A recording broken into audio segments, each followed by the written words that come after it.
This episode is proudly supported by the new Capital Food Market Canberra, where you can explore the very best producers, artisans, fresh food providores and hospitality venues of the region. Here is Krista Potter from Deli Cravings. It's going to be a beautiful marketplace. It's going to be busy, it's going to be vibrant, it's going to have choice. It's all under one roof, so the weather's not going to be a problem.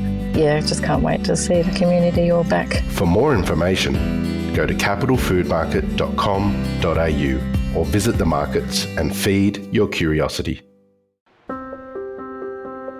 Since we are talking to the producer or the grower or the maker, you have so much more respect for the produce. There's nothing better than cooking for those makers, and we get so much feedback from them as well. And it's almost nurturing in the sense of knowing that you're paying respect to produce. This is The Crackling. I'm Anthony Huckstep.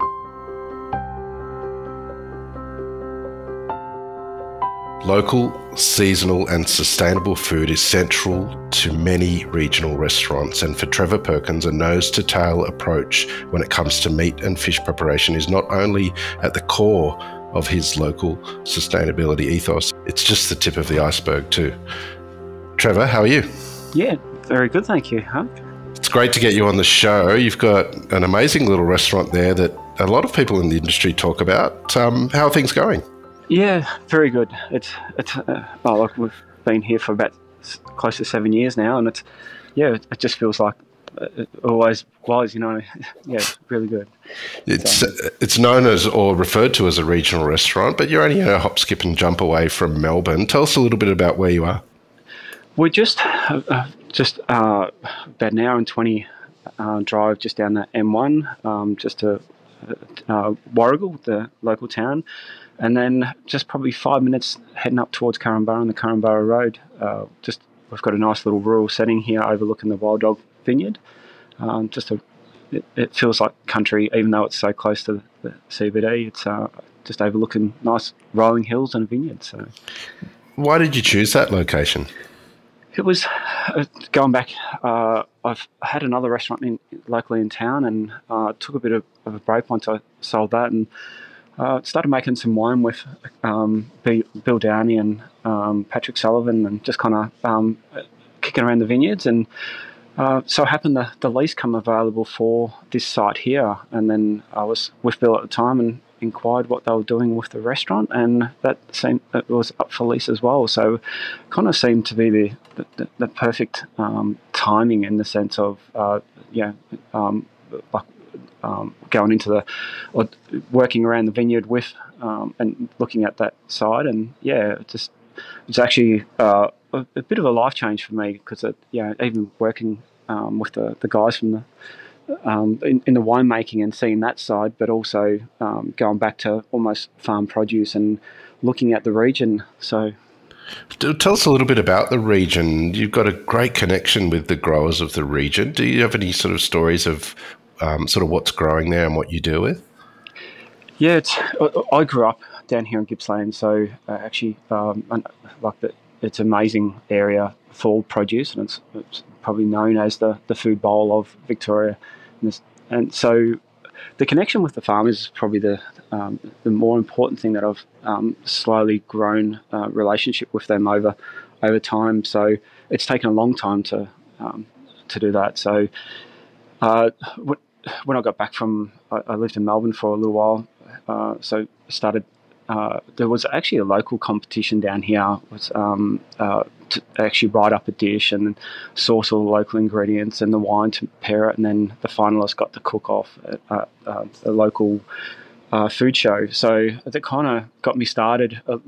That was early days, and then, but it kind of like once you start researching to design a dish, a regional dish, and then tapping into all the ingredients, and then to open up a restaurant, and then to pretty much go through the same process every day and talk to new suppliers and build that relationship with them. So some of the suppliers I've had now going back 11, 12 years, so even longer. So It's fascinating sort of delving into that world of wine and then into the restaurant. Is there sort of an urge or a need for you to cook according to sort of the wine that's produced?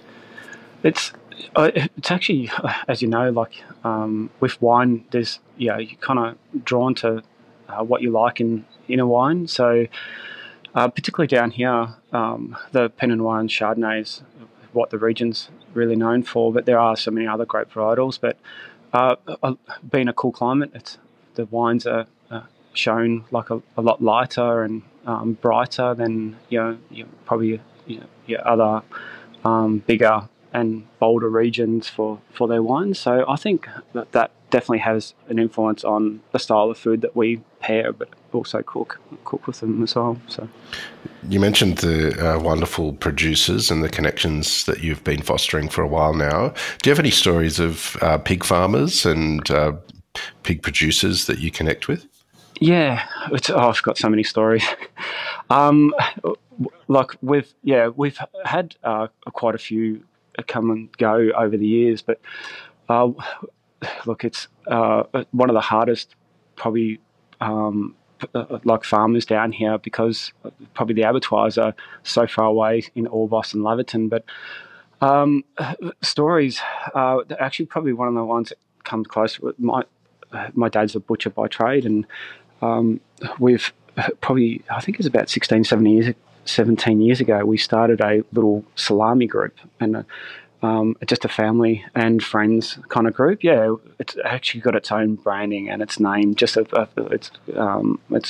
called the Inner Circle, and it kind of started where my dad we were just playing around, and we made some salamis. We're talking probably 19 years ago, and then we started doing like a Coca-Cola, and then we thought, okay, let's do a whole pig. And then we've got lots of friends in the family of different cultures and nationalities that we started trialing some of their recipes that they gave to us. And so we set up this little group where it's, and I had a lot of my hospo chef friends come along to it over the years as well. And it's become a little feature in the year. So it's just an annual salami weekend where we raise our own pigs, but we've also sourced some local farms to raise pigs for us as well. And yeah, it's a 3-day festival where we kind of break it down, and every year it kind of changes the format a little bit. But it's but traditionally it's the salami weekend, so lots of salami and other small goods. So, but yeah, it's that probably some of the stories and memories I have of farming. It's even raising pigs and going through that whole process of whether it's slaughtering and using the whole animal from nose to tail. So I think that started off very early days, and it's kind of followed through to Hogget today. So yeah. What's your favourite part of that sort of ritual, that salami making sort of weekend? Is there an aspect of it that you really like to sink your teeth into? I actually thought about this the other day, and it's like when you go on holidays as such. Like, you're looking forward to the whole lead up to it and the whole journey. So it's actually like it might be the raising of those pigs and feeding them and checking on them, and and building up to the time, and then it's the whole process of the ingredients and the processes and the produce in the end. But I think sometimes the journey is so much more fulfilling than the finished product as such. But it's but some of the parts are like going back through my career as well, as like making black pudding from scratch, and or even the whole head, making a brawn and going through those processes as well, that you don't get to do all the time. So it's actually and it really brings it back to old traditional techniques. That's what I love about my job as well, is that it's got so much substance and feeling to actually producing those products as well. You mentioned that part of the process was raising the pigs. What do you need from a pig at the end product when you're about to make the salamis, like in regard to fat content and size, and what are you sort of aiming for? Yeah, look, fat as it's the pork product itself, like pork is the best for any kind of charcuterie. So if the pigs are a little bit fatter, I'm not. So definitely good fat.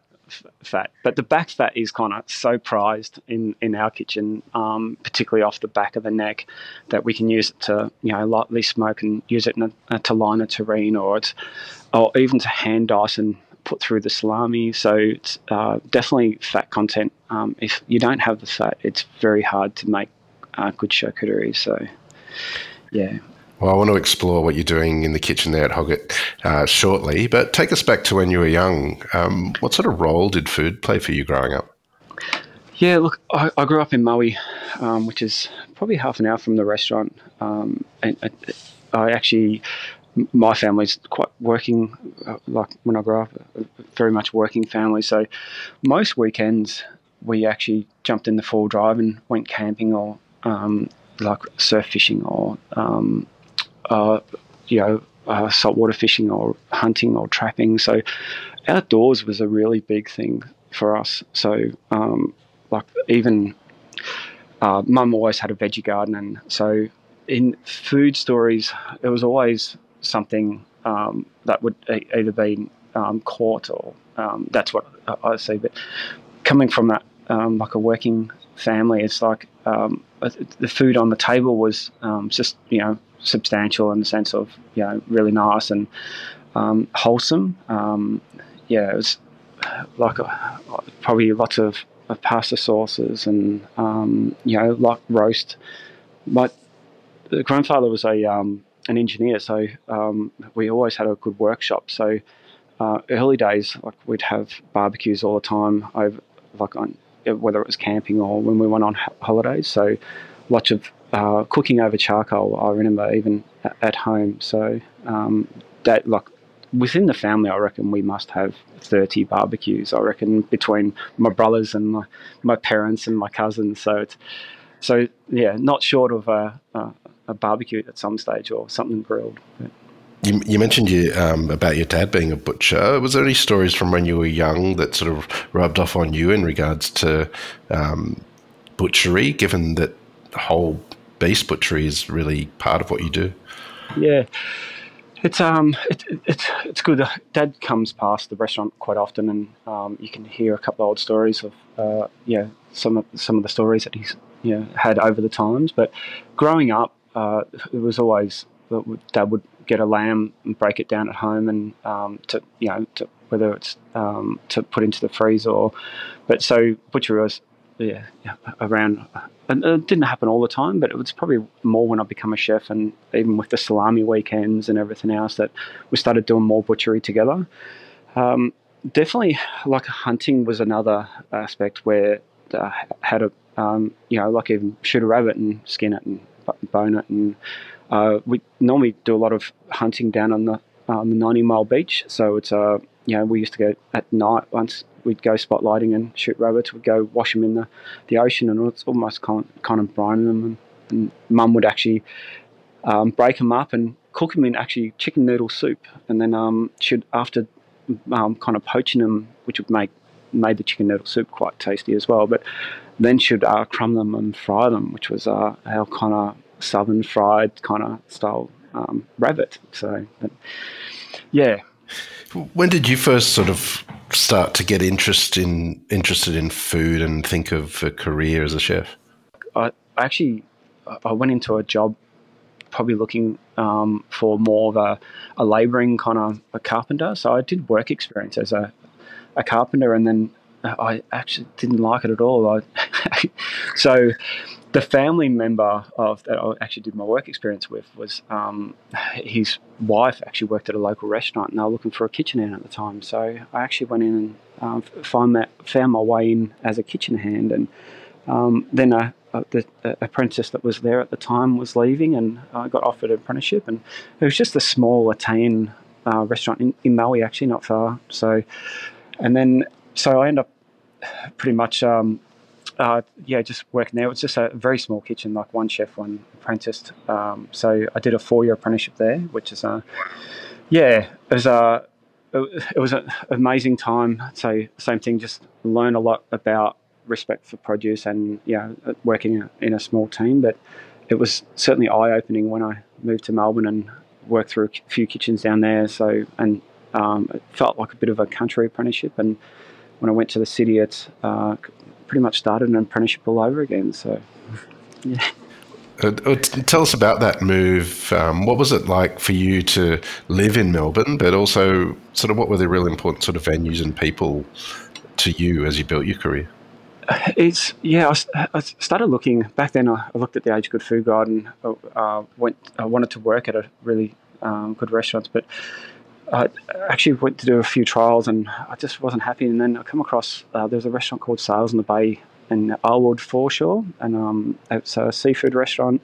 Amazing. They opened the doors up for me, and same thing, started at the bottom and worked my way through the kitchen, and learned a lot about seafood cookery, breaking down and doing that, making sauces from scratch, and it was like a really good foundation for me, really good support. And then at that time,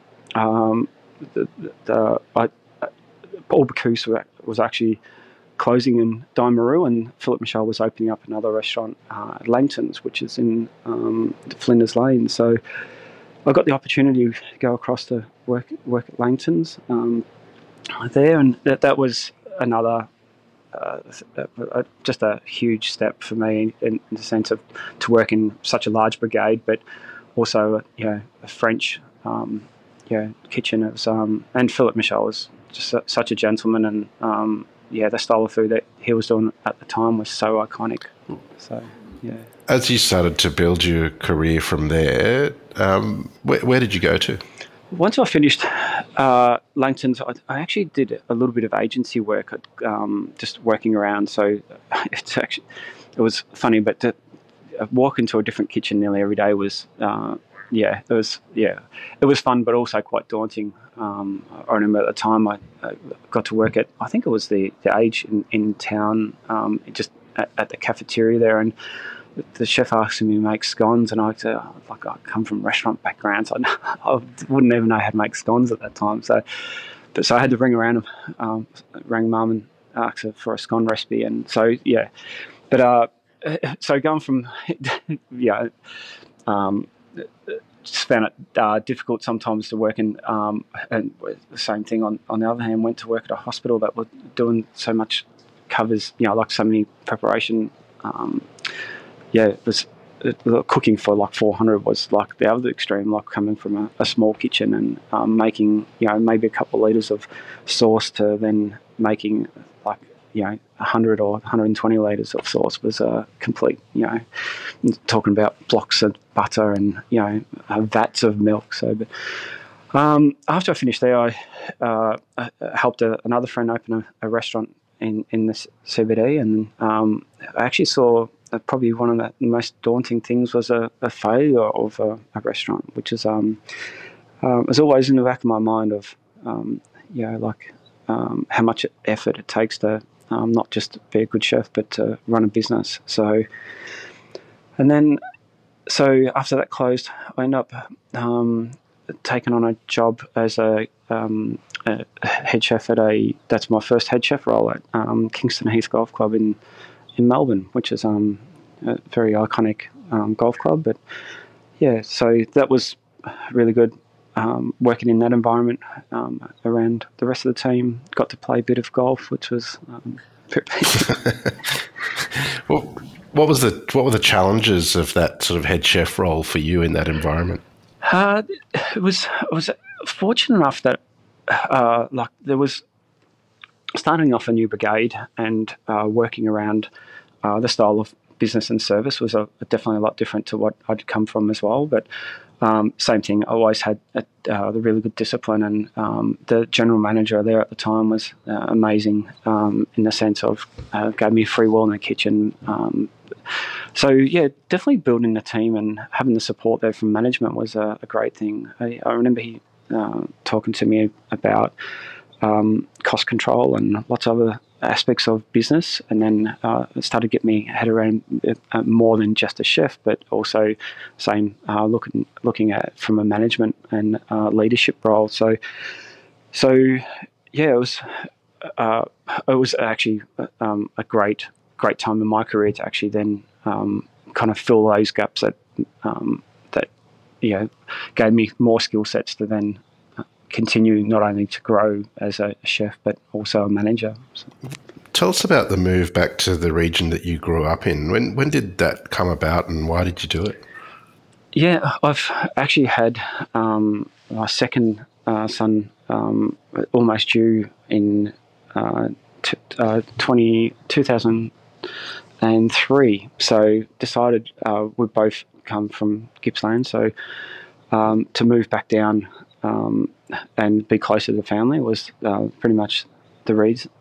And then so it was a really difficult move back at that particular time. It was almost for me a bit of a time warp in the sense of like coming from doing my apprenticeship in the country, so then coming back to that same environment felt like it hadn't changed in the culinary.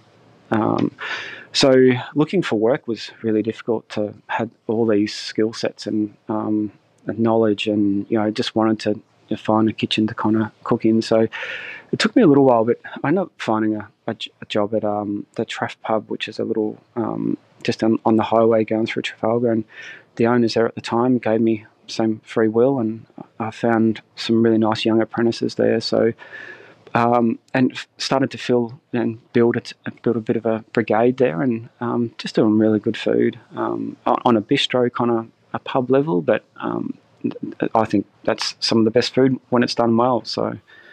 At the top of the show, you mentioned about the closing of your restaurant in town. Tell us about creating it and what you did there. Yeah, so I had after I actually went to work at a private hospital for about 6 years, and it was a really good time. I spent a fair bit more time at home with the kids and that over that time, but I still always felt that urge that I hadn't opened up a restaurant before, and I had a friend of mine that was a chef and just coming back from traveling overseas, and he was really keen to open up something. He was a local boy as well. He also did his apprenticeship at the pub with me. So we picked a location in Warragul and opened up Big Spoon, Little Spoon. So that was 2011, I think it was, 2012. And yeah, it was great. It's both had a lot of energy for doing really good food. We had a really good creative director to kind of help us build a brand around that. So the food, the service, we picked a nice little location just in town. So yeah, it was an amazing, iconic, and definitely, like I was saying, there was definitely a gap, particularly here in West Gippsland, for that style of food. And the town really grabbed onto it, and I loved it. It was quite good. But as you've probably heard before, like, partnerships is one of the hardest things to work with. So there was, just kind of felt like it was both of us wanted to go two different directions, and in the end decided to sold my part of the business to him, and we still talk, and everything's fine. It's just I think it was time to break the and he continued that for a little bit. Took it, kept going with that for a while, and that's when I decided to. I love training and teaching and passing on knowledge, and I think that's me, like, forever. So I took on a job as a training, like a hospitality trainer, actually. So, and at the time there was a lot of workplace training and assessing, and I took that role on and pretty much travelled around the state training young apprentices. Yeah, it was. I enjoyed the passing on the knowledge. I just, like, for me, I think hospitality training needs to come a long way, and it just was the wrong platform. I think I still believe apprentices should go to trade school and go through that formal training. I think, just personally myself, I actually felt hospitality training, or particularly workplace training and assessment, just was not the right platform to bring new chefs into the industry. So I think they need to venture out and go to a bit more So yeah, actually that's when I was training, I was actually helping out Bill, around the vineyard, whether it was washing out barrels or helping sorting grapes, or so become very good friends with the winemakers, and I think that was a really good time for me in the sense that kind of regather and regroup and kind of look at what I really wanted to do. And as I was saying at the start of the show, that's for me, it was a really big moment, saying that we'd sit under Bill's tree and have helping make salami and quite a few other things there as well, and sit under the tree and have a beautiful lunch within friends and drinking amazing wine. And I thought to myself, this is the next restaurant. This is the culture. This is exactly what I want to be cooking. So, and that's where it pretty much started. So, it's like it's so what's it? For me, I think that's what cooking is. Like cooking for enjoyment, and that, like saying about that holiday kind of feeling, and sense of it's all about the journey. It's like The nose to tail is at the heart of what you do. Tell us a bit about how you run a menu, and getting in a whole pig, for instance, and utilising it across a menu. Yeah, so when we first opened, it was pretty much a la carte style menu, and we always had an option on the menu, let Trev cook for you. So, and even when we had Big Spoon, Little Spoon, we had the chef's menu type arrangement as well, which gave us a little bit of something we can actually pull a menu together, which is not technically on the menu. So it kind of had its own. It's a very free will of whatever we wanted to kind of cook for it. So, and it wasn't until after COVID, COVID kind of helped us a little bit to say transition from the a la carte, which was a huge menu in the sense of designing, whether it was 6 entrees, six mains, and a few desserts, to really condense it down. And I felt like that was the thing that the restaurant really. That's how we can showcase not only the produce, but the nose to tail style cooking, where we can pretty much break a pig, and as you know, there's only 2 loins and 2 legs, and 2 fillets, and so then we could then showcase those cuts on the menu, and multiple cuts on the menu. So then the process, as the pig come into the kitchen, our young chefs here would sit down every Thursday and have a look at, and even that engaging of other chefs, and it's a really creative kind of space where we can talk about, even if we saw something or tried something before, or even working on a different element, or say let's do something different with the pork belly this time. And so it's so evolving in the sense of it. You can come here throughout any season and see a different product. It's not like we're bringing up the same dishes every year. And so I love that about cooking, where even still today I walk into a grocer, and if there's an ingredient I haven't seen, I'll fill my basket full of that, you know what I mean, and bring it back to the kitchen and experiment. And so it's like I said, over the years, since we write the menu, we've got an archives there of since 2017 of different menus, and I was going through them the other day with the chefs, and it is quite amazing to see the evolution of our food. And the other thing is the seasonality is huge for us. Like, you're looking over a vineyard, and you get to see the seasons change and food come in and out. And I think we've got our finger on the pulse. As soon as something comes in, how excited we are about seeing that new ingredient. And then as soon as it leaves, like you pretty much wave goodbye and wait to see it again the following season. So are there a couple of pork dishes that you can run through that sort of exemplify how you utilise the whole pig in the kitchen? Yeah, I'm a big fan of old cookbooks, and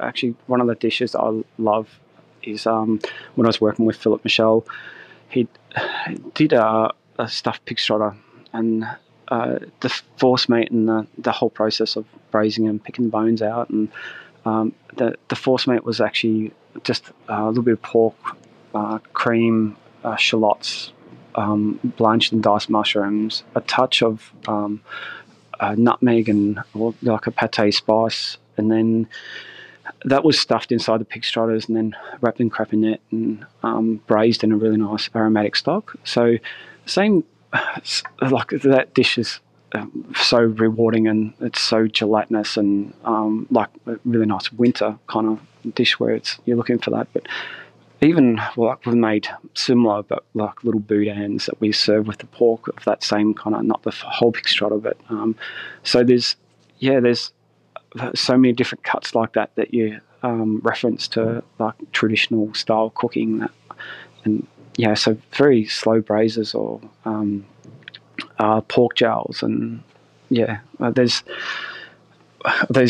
like I said, it's endless. We can the whole cuts, but I do like we've probably known the complete nose to tail kind of cooking. So the liver that goes into a terrine, or the tongue that we pickle and serve just thinly shaved and kind of dressed in a vinaigrette on top of, like a pork, pork cutlet, or what else? Even the pig's head and the crispy fried pig's ears, and like every bit of the pig can be celebrated. And since we do the complete nose to tail cookery as well, it's our stocks in the kitchen are pretty much, depending on what's been what we're boning at the time, whether it's venison or beef or lamb or pork, or that our sauces, you can actually see the difference because we run kind of we do make different smaller sauces for different dishes we do, but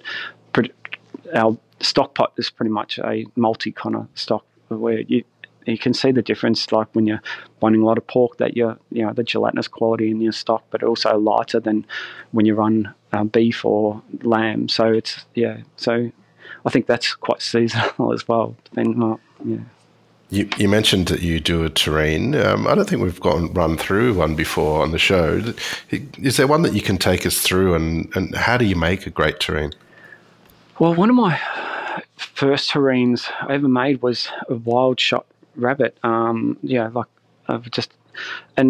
same thing. We always add, like being rabbits so lean that we always add almost 50% of pork meat with a nice bit of fat marbling through it. So normally from the shoulder. I've actually, I love pulling out the fillets and all the loins and having them just lightly very seared, pan seared, so you can get that really nice mallard kind of caramelization of that. And the livers, I'd always, same thing, you can lightly sear them off and put them through, so you just get that little bit extra flavour from them. The kidneys, I love rabbit kidneys, and so they've always been used as like a garnish down the middle of the terrine. So it's pretty much the force meat of the rabbit terrine would be just minced pork and all the legs, the front legs and the back legs, all deboned and ran through the mincer, and then you can hand dice all the garnish, all the little bits and pieces that you want through that. So like nicely sweated off. A shallot with, I normally add a little bit of pate or terrine spice to that. And then sometimes, depending on what terrine we're making, a little bit of the cream through it just to lighten and help bind it a little bit. So you'd mix it similar to you would any kind of hamburger or kind of sausage, to slightly work it a little bit. And then the art is when you go to line the terrine. So pretty much you can do a rustic terrine where everything's just minced and put through, or you can garnish a really nice where you put like a nice little layer. You line the terrine mold with, whether, like I said at the start of the podcast, the nice bit of back fat or pancetta or bacon, ox tongue, or any kind of. So you line the terrine mold and then go through.